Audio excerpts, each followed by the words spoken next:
Brethren, we need to be in a state where we are keeping Christ before our hearts, our minds, our sight, all the time. You need to be thinking, what comes into my life that challenges that? You need to be thinking about dedicated seasons. Guess what? You don't have what happens to Charles Simeon or Jonathan Edwards or Thomas Charles unless you're doing what they do, which is meditation. We live in a day where meditation is almost impossible. We've got so many toys, so much noise, so many distractions. I mean, which ones of us here don't have a cell phone in our pocket? There was a day when Jonathan Edwards could ride his horse in the woods to meditate on Christ.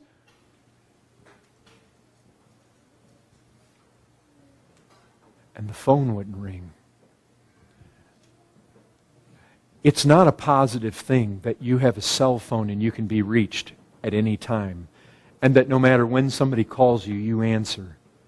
You ought to have seasons in your life when you turn that thing off. You need to have times in your life. Brethren, look at a week of your life with me. How much time are you...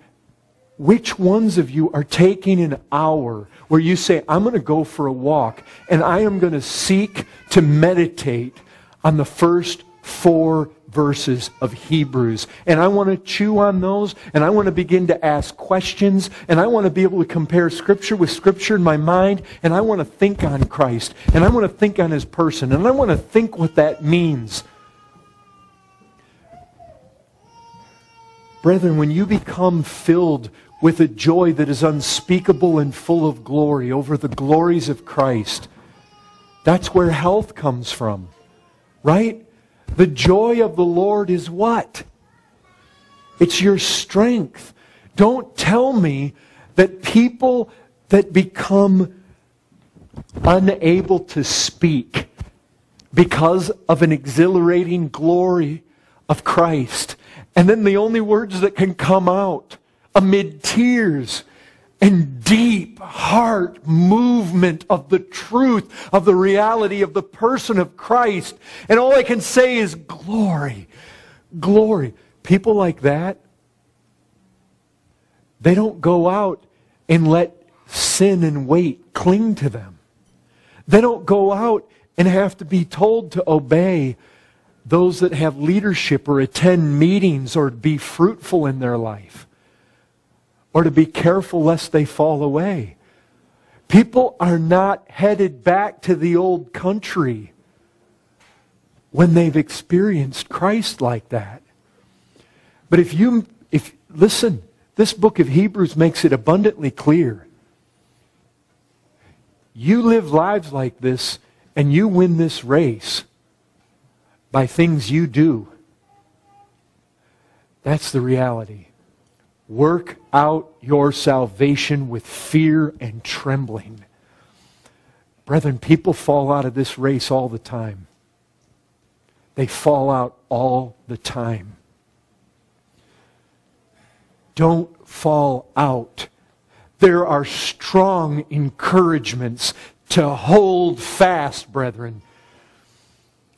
You've got to give yourself to filling your mind, your heart, your faith, your knowledge with Christ. It has to be a priority. If you've got time to play video games and to be on your computer and to be on Facebook and to be writing emails and to be text messaging and to be searching and sifting every conceivable thing, brethren, wait. Remember what wait is. You say, but I'm looking at sermons. Brethren, a sermon on the internet can become weight if you're not taking time to be with Christ alone, meditating on His glories, not having somebody else regurgitate the whole thing for you all the time. You need to be there in the Word for yourself. You need to be praying and walking with Christ for yourself, not being spoon-fed everything. It doesn't matter. You say, well, I watched 3 Paul Washer sermons last night. Brethren, that cannot make up for this. These men found glory by themselves with Christ, meditating in the Word. Yes, those things may be good, but they can become weight. You say, but I got friends, I'm wanting to communicate with them. It can become weight. You've got to make sacrifices to be seeing the glories of Christ, and that alone are healing, brethren.